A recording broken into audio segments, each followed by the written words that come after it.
ভোক্তারা যেন স্বস্তির সাথে তার পণ্য ক্রয় করতে পান সেটা নিশ্চিত করার জন্যই আমাদের অভিযান অব্যাহত থাকবে। আমরা মূলত আমাদের যে পণ্যদ্রব্য স্থিতিশীল রাখা, বাজারের মনিটরিং কার্যক্রমের যে নিয়মিত মনিটরিং কার্যক্রম সেটার অংশ হিসাবে আমাদের রমজান মাসে আমাদের অভিযান পরিচালনা করে আসছি।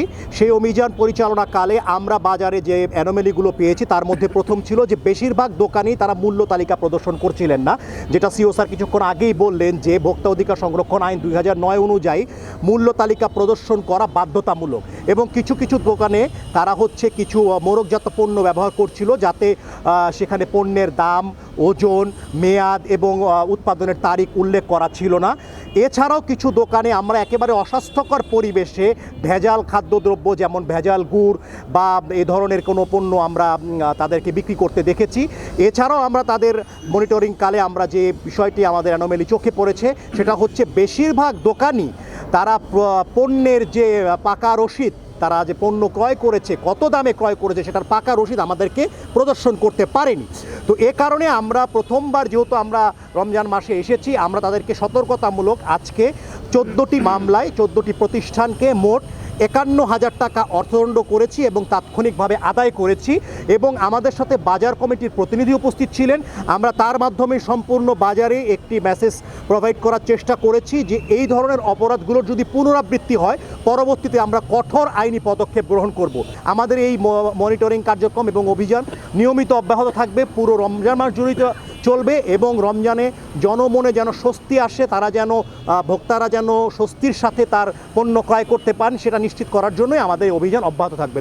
যারা সিন্ডিকেটের মাধ্যমে বাজারে কৃত্রিম সংকট তৈরি করে পণ্যের মূল্য বৃদ্ধি করে অবৈধ মুনাফা করার চেষ্টা করবে তাদের বিরুদ্ধে সকল সংস্থা আইনগত ব্যবস্থা গ্রহণ করবে।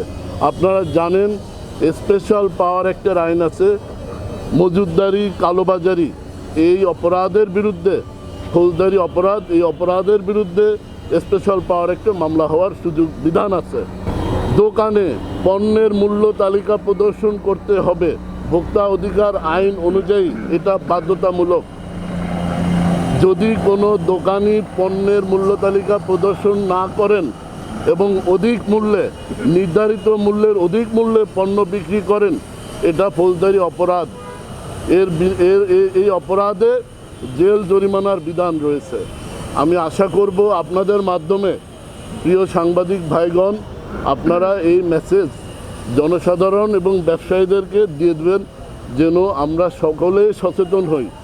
আমাদের এই বাংলাদেশ একটি উন্নয়নশীল দেশ, আমাদের সকলের সহযোগিতায় আমাদের যারা নিম্ন আয়ের মানুষ, মধ্য আয়ের মানুষ, তারা যেন এই পবিত্র রমজানে ভালো খাবার, স্বাস্থ্যকর খাবার দিয়ে ইফতারি করতে পারে, সেহরি করতে পারে, ন্যায্য মূল্যে যেন তারা পণ্য সামগ্রী কিনতে পারে, এই জন্য আমরা কাজ করছি। আমাদের এই প্রচেষ্টা, এই অভিযান অব্যাহত থাকবে।